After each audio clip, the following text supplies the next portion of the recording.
Millet Marvels, changing the way world eats by Tenali Double Horse.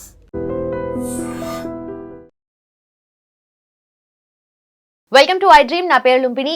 Metro restaurant లో భారీ మోసం, be alert. ఎవరైతే అమ్మాయి మిమ్మల్ని డేటింగ్ కోసం పిలుస్తుందో ఒక మంచి పాష్ రెస్టారెంట్ కి తీసుకెళ్ళిందా, అక్కడ బిల్లు మాత్రం వాచిపోతుంది. అది జస్ట్ మీరు అనుకున్నట్టుగా జరగట్లేదు, ఆల్రెడీ దాని వెనక బ్యాక్ ప్లాన్ ఉంది.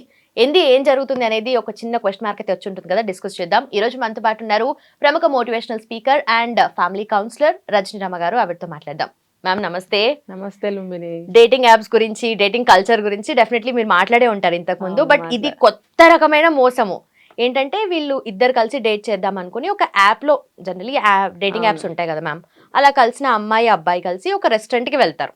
ఒక మంచి పాష్ హైఫై రెస్టారెంట్ కి వెళ్తారు, మంచి బిల్ చేస్తారు. అనుకున్న దానికన్నా ఎక్కువ అవుతుంది, దానికే వెళ్ళాలి. ఎగ్జాక్ట్లీ. పాకెట్ కి బాగా చిల్లు పడుతుంది. ఫుల్ కావాల్సిన దానికన్నా ఎక్కువ ఆర్డర్ చేస్తూ ఉంటుంది అమ్మాయి. అంటే ఏమవుతుందా అంటే ఆ అమ్మాయికి ఆ రెస్టారెంట్ కి ఆల్రెడీ మ్యూచువల్ అండర్స్టాండింగ్ ఉంది. వచ్చిన అబ్బాయితో బాగా బిల్లు చేయించాలి, వాళ్ళకి లాభము, ఇటు అమ్మాయికి అది పార్ట్ టైం జాబ్ లాగా అన్నమాట. సో వాళ్ళతో ఎక్కువ బిల్ చేపిస్తే వీళ్ళకి ప్రాఫిట్ వస్తుంది, దాంట్లో వీళ్ళకి కొంత ఇస్తారు అని చెప్పేసి. ఇది విన్నప్పుడైతే అంటే మనం ఏదో వెళ్తూ ఉంటాం కానీ ఇంత మోసపోతుంటామా తెలియకుండా అని చెప్పేసి అనిపించే ఉంటుంది. సో మీరు దీని గురించి ఏమంటారు? ఇప్పుడు 2 కోతులు ఉన్నాయంట. ఆ 2 కోతులు ఏం చేస్తున్నాయి, ఏదో ఒక దానికి రొట్టె ముక్క బ్రెడ్ ఏదో దొరుకుతుంది. అసలు ఇద్దరు ఎలా పంచుకోవాలి దాన్ని? ఓకే. అంటే మధ్యలో ఒక పిల్లి వచ్చిందంట.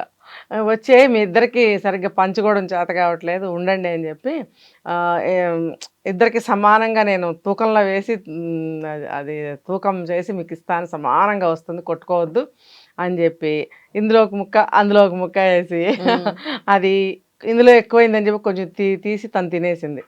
మళ్ళీ ఇప్పుడు ఇందులో ఎక్కువైందని చెప్పి కొంచెం తీసి ఇందులో తిన్నది. మళ్ళీ ఇందులో అలా తేడా వచ్చిన ప్రతిసారి ఒక ముక్క తుంపేసి తను తినేస్తుంది. చివరికి మొత్తం అయిపోయింది, అది పారిపోయింది పెళ్ళి. అలా ఉంది ఇది. అంటే ఇప్పుడు నష్టపోయింది ఎవరంటే పాపం ఈ కోతులు అనమాట. ఇక్కడ కూడా ఏమవుతుందంటే పబ్లో వాళ్ళు బాగానే బాగుపడతారు. ఈ ఎవరైతే అమ్మాయి ఉందో ఆ అమ్మాయి కూడా పార్ట్ టైం జాబ్ వస్తుంది, బాగుంది. మరి మధ్యలో నష్టపోయింది ఎవరయ్యా అంటే ఆ అబ్బాయి. ఇది ఒక చిన్న భాషలో జేబుకి చిల్లుబడింది అని చాలా నైస్గా ఉంది ఇది. అంటే సరదాగా నైస్ అంతే, కానీ పాపం వాడికి ఎంత దుఃఖం కలుగుతుందో. అయితే ఇప్పుడు ఎట్లా అంటే ఈ అమ్మాయిలకి కూడా ఏం తెలియటం లేదా అని అనిపిస్తుంది. ఇప్పుడు బిజినెస్ ఈజ్ బిజినెస్, వాడు ఎట్లయినా చేసుకుంటాడు బిజినెస్. మరి ఈ అమ్మాయిలు పార్ట్ టైం జాబ్ కింద చేస్తున్నారు ఇలాంటివని నువ్వు చెప్తున్నావు. ఇప్పుడు డేటింగ్ అంటున్నారు, అది ఏమని చెప్పాలి, మొదనష్టపు విషయాలన్నీ వచ్చేసినాయి సొసైటీలోకి. ఇవన్నీ అసలు ఎప్పుడు ఎవరికి తెలియని విషయాలు. డేటింగ్ అంటే మాత్రం ఒకళ్ళంటే ఒకళ్ళకి ఎంతో కొంత ఇంతైనా ఇష్టమో అభిమానమో ఏదో ఒకటి ఏడుస్తుంది కదా. అరే అది కూడా అడ్డం రాలేదా? డేటింగ్ అంటేనే ఎవరో ఒకరు తగులుతారు కదా అని చెప్పేసి అలా ఆప్షన్స్ ఓపెన్ పెట్టుకుని కూర్చుంటారు. అయితే ఇప్పుడు ఆ అబ్బాయికి తెలియాలి, ఇదేమన్నా నేను పేకల్లోతు మునిగిపోయిన లవ్వా కూడా కాదు, నేనెందుకు ప్రతిదీ వినాలి. డేటింగ్ అంటే డేటింగ్, దానికి సంబంధించిన విషయాలు ఏవి ఉంటాయో వాటి ప్రకారమే వాళ్ళు బౌండ్ అయి ఉంటారు. ఇటువంటి విషయాల్లో ప్రతి దాంట్లో వీళ్ళ మాట వినాల్సిన అవసరం ఏముంది? లవర్వా నువ్వు, భార్యవా, రెండు కాదు. ఎందుకు వినాలి నీ మాట నేను అనే మైండ్ థాట్ అనేది ఈ అబ్బాయికి లేదు మైండ్లో. అదే కదా కదా. అంటే ఏంటంటే బ్రెయిన్ ఇక్కడ ఏమవుతుందంటే స్పర్శ కోల్పోతుంది. స్పర్శ కోల్పోయి మైండ్ బ్లాక్ అవుతుంది అనమాట దాన్ని చూడంగానే. అంటే ఆకర్షణతోటి మనసంతా ప్రఫుల్లం అయిపోయి మనసు నిండుగా హాయిగా స్వేచ్ఛావాయులు పీల్చుకుంటూ ఉంటాడు. పాపం జేబులో డబ్బులు ఉంటాయి. పాపం ఈవిడ డేటింగ్లో ఉన్నవిడ మంచి హోటల్ ఉంది, వాళ్ళే ఓపెన్ చేశారా లేకపోతే ఎవరో చాలా మంది చెప్పుకుంటున్నారు, అక్కడికి మంచి రివ్యూస్ ఉన్నాయి, మంచి ఫుడ్ ఉంటుంది, అంతే కదా. ఇప్పుడు జనరల్గా ఒక ఎప్పుడైనా ఎక్కడికైనా వెళ్తుంటాము, లేకపోతే మనకు లోకల్లే అనుకో, ఎక్కడికైనా వెళ్దామంటే దానికి వెళ్ళాము, అప్పుడు అంత ఏం బాగోలేదు. మొన్న ఇక్కడికి వెళ్ళాము, అది కూడా పర్వాలేదు కానీ అంత బాగాలేదు. ఇది రేటింగ్ బాగుంది, దీనికి 5 వచ్చిందంట, 4 వచ్చిందంట, అంటే అయిపోయింది ఆ ట్రయల్స్ అన్ని. ఇప్పుడు కొత్తదానికి వెళ్ళాలి. ఓకే, అలాగే ఉంది ట్రెండ్. సో ఇప్పుడు ఇది ఇక్కడ కూడా అది బాగుంది ఇది బాగుంది అని అంటే ఇప్పుడు ఆటోమేటిక్గా యూత్ అనేవాళ్ళు కొంచెం ఫుడ్కి అట్రాక్ట్ అవుతారు, మంచి ఫుడ్ తినాలి అని. ఇప్పుడు రుచి అనేది రోజు రోజుకి మారిపోతూ ఉంది. మన మైండ్లో కూడా నిన్న తిన్న రుచిని వాళ్ళు యాక్సెప్ట్ చేయట్లేదు. నేను తినేసాం అయిపోయింది వద్దు ఇవాళ వేరే కొత్త రకం కావాలి అంటే ప్రతిరోజు ఒక కొత్తదనాన్ని కోరుకునే మనస్తత్వం అలవాటు పడిపోవడం ఒక కారణం. లేకపోతే అక్కడ ఫుడ్ బాగున్నప్పుడు మనకు కొంచెం రేట్ తక్కువగా ఉన్నప్పుడు డేటింగ్లో ఉన్నప్పుడు అబ్వియస్లీ కొంచెం ఖర్చులు ఉంటాయి కాబట్టి మనం ఈ బడ్జెట్ని ఎలా మెయింటైన్ చేసుకోవాలనే జ్ఞానం బుద్ధి వీళ్ళకి ఉండాలి. సో ఈ అబ్బాయిలు జనరలీ అంటే అబ్బాయిలనే కాదు ఎవరైనా ఫస్ట్ ఇంప్రెషన్ లో అమ్మాయి ఇంప్రెస్ అవ్వాలని అనుకుంటారు. అట్ ద సేమ్ టైం అంటే పెద్ద రెస్టారెంట్స్ కి పెద్ద ప్లేసెస్ పోయినా కూడా మన దగ్గర డబ్బులు ఉన్నా లేకున్నా ఆర్ క్రెడిట్ కార్డు ఉన్నా కూడా ఎక్కువగా అంటే ప్రెస్టేజ్ లాగా ఫీల్ అవుతూ ఉంటారు. అరే తక్కువ బిల్ చేస్తే ఇట్లా అని చెప్పేసి కూడా చాలా మంది. ఫస్ట్ అంటే ఇది ఫస్ట్ కాదు కదా, మునిగే ఉంటారు అప్పటికి. స్టార్టింగ్ లో అయితే నువ్వు చెప్పింది ఓకే, నడుస్తున్నాయి కదా డేస్ నడుస్తున్నాయి డేటింగ్ లో కొన్ని రోజులు అవుతున్నా కూడా వీళ్ళకి ఇంకా బుర్ర ఎలగదా అని వెలగదు. నువ్వు అన్నట్టు క్రెడిట్ కార్డ్స్ బాగా నాశనం చేసినాయి. ఇష్టం వచ్చినట్టు ఒంటి మీద స్పృహ లేకుండా క్రెడిట్ కార్డ్స్ యూజ్ చేయటం వల్ల వీళ్ళకి వచ్చే శాలరీలు సరిపోవు అవి తర్వాత ఆ లోన్ తీర్చడానికి వీళ్ళకి.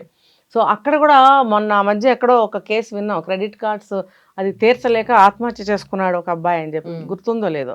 అంటే ఎందుకు జరుగుతున్నాయి ఇలాంటివన్నీ అంటే ఒక ప్లానింగ్ లేకపోవడం, ఒక ఆలోచన లేకపోవడం, ఒక తెలివితేటలు లేకపోవడం, ఇది అవసరమా అని ఆలోచించలేకపోవడం వల్ల ఇవన్నీ వస్తున్నాయి. అయితే ఈ అమ్మాయి తనేంటి, తనేమో మీరు లవరో కాదు, పెళ్లి చేసుకోను లేదు, చేసుకోవాలనే ఇరాదా కూడా లేదు ఇక్కడ. లేనప్పుడు అరే భయ్ నాకు పార్ట్ టైం జాబ్ నాకు కావాలి, వీటితో 4 రోజులు గడుపుతాను నేను పోతాను పక్కకి, వీటితో నాకు ఎటువంటి బాండ్ ఉంటుంది, ఎటువంటి బాండ్ని నేను కోరుకుంటున్నాను ఏం లేదు కదా, అరే జస్ట్ ఫర్ అన్నట్టుగా తీసుకొని వెళ్తుంది. ఎందుకు అక్కడ ఈ అమ్మాయికి శాలరీ దొరుకుతుంది కాబట్టి. సో ఆ రకంగా తీసుకెళ్ళడము, వీళ్ళు ఎక్కువ బిల్లు చేయించడం అది బాగుంది. చూసారంటే మీరు కొన్ని హోటల్స్లో నేను బాగా అబ్జర్వ్ నాకు అన్ని చూస్తుంటాను, టేబుల్ నిండుగా ప్లేట్లు ఉంటాయి, ఎన్ని రకాల సంబంధం ఉండదు. ఒక మనకి ఫుడ్ కాంబినేషన్స్ చెప్తారు, ఈ రోజుకి కూడా విన్నారో లేదో, ఈ కాంబినేషన్తో ఈ ఫుడ్ తినకూడదు, ఈ కాంబినేషన్తో ఈ ఫుడ్ తినకూడదు. కొంతమంది ఫుడ్ పాయిజన్ అయిందని చెప్పి ఏదో వామిటింగ్స్ అయినాయి ఇదంతా అంటారు. కాదు, ఫుడ్ పాయిజన్ కాదు. అంటే కొన్ని సందర్భాల్లో ఫుడ్ పాయిజన్స్ అయితే అవ్వచ్చు, కానీ ఇలాంటి సందర్భాల్లో ఇన్ని రకాలుగా చెత్తగా పిచ్చిగా తింటే ఆ లోపల కెమికల్ రియాక్షన్ అయిపోతుంది, దానివల్ల కూడా అలా అవుతుంది. అంటే ఒకదానికి కూడా సంబంధం లేకుండా నువ్వు అన్ని ఐటమ్స్ ఆర్డర్ ఇచ్చేస్తే కొంచెం అన్ని వదిలేసి లేచి వెళ్ళిపోతారు. అట్లీస్ట్ దాన్ని ఏదైనా ఎక్కువ క్వాంటిటీ మిగిలిందంటే దాన్ని ప్యాక్ చేసుకుని ఇంటికి కూడా పోరు. ఇలా ఉన్నప్పుడు ఏమవుతుందంటే వాడికి బిల్లు పెరిగిపోతుంది. ఈ అమ్మాయికి లాభం, హోటల్ వాడికి లాభం, వీడికి జేబులు చెల్లెలు. అందుకే అబ్బాయిలు తెలుసుకోండి ఏంటంటే, మీరు ఎందులో ఉన్నా సరే ఊరికే ఏది రాదని లలిత జ్యువెలరీ అని చెప్తారు కిరణ్ గారు, ఇది మా సువర్ణాక్షరాలతో రాసుకుని పెట్టుకోవాలన్నమాట. ఈ ఊరికే ఏది రాదని నువ్వు కష్టపడి సంపాదించిన డబ్బు, అది నువ్వు క్రెడిట్ కార్డు యూజ్ చేసినా కూడా అది ఇంకా పెద్ద అప్పు. కాబట్టి నీ సంపాదనలో నువ్వు ఎలా బతకాలో నువ్వు ఆలోచించుకోవట్లేదు. అది భార్య అయినా సరే, డేటింగ్ అయినా, లవర్ అయినా, ఎవరైనా సరే డబ్బు ఎలా ఖర్చు పెట్టాలి అనే ఒక ఆలోచన. అవతల వాళ్ళు మనకేం సలహా ఇస్తున్నారు, అది మనకు అవసరమా కాదా, ఇచ్చేవాళ్ళు ఎవరు, వాళ్ళ సలహా మన వినాలా, అవసరం ఉందా లేదా, ఇవన్నీ ఆలోచించుకోవాల్సిన అవసరం అబ్బాయిలకి ఉంది. అవును, అందరినీ జనరలైజ్ చేసినట్టుగా కాదు, కానీ అది కొన్ని జరుగుతూ ఉంటాయి. ఆ మోసంలో మనం ఆల్రెడీ ట్రాప్ అయిపోయి ఉంటాం దాంట్లో. సో అది కొంచెం కనిపెట్టుకోవాలి అండ్ అబ్జర్వేషన్ జనరలీ ఉండాలి. ఎందుకంటే వీళ్ళు బాగా ప్రెస్టేజ్ కి పోయి పెద్ద రెస్టారెంట్ లో పోయినప్పుడు ఎక్కువ ఖర్చు చేయాలనో, లేదంటే అమ్మాయిని ఇంప్రెస్ చేయాలనో ఇవన్నీ చేస్తూ ఉంటారు. కాబట్టి సో డెఫినెట్లీ మీరు చెప్పిన మాటలు హెల్ప్ఫుల్ గా ఉంటాయి అండ్ ఇవి పాటిస్తేనే వాళ్ళకి హెల్ప్ అవుతుంది. ఖచ్చితంగా ఇది బాగా వైరల్ చేయండి వీడియోని. Done ma'am, thank you so much. నిజంగా ప్రస్తుతం ఉన్నటువంటి సమాజం దేనికి ప్రయారిటీ ఇస్తుంది? ఆర్థిక సంబంధాల చుట్టూ మాత్రమే తిరుగుతోంది. మళ్ళీ ఎన్నికలంగానే చాలా విరక్తి కలుగుతాను. మంచి అనిపిస్తుంది కదా, లేడీస్ కూడా ఛాలెంజింగ్ జాబ్స్ చేసినప్పుడు చాలా బాగుంటది. ట్రాఫిక్ అసిస్టెంట్స్ గా నియమించిన ట్రాన్స్జెండర్స్ అందరితో సాల్యూట్ చేయించుకుంటున్నారు. ఫుడ్ డెలివరీ ఇవ్వటానికి వెళ్ళినటువంటి డెలివరీ బాయ్ అనిల్ పై కళ్ళ ముందు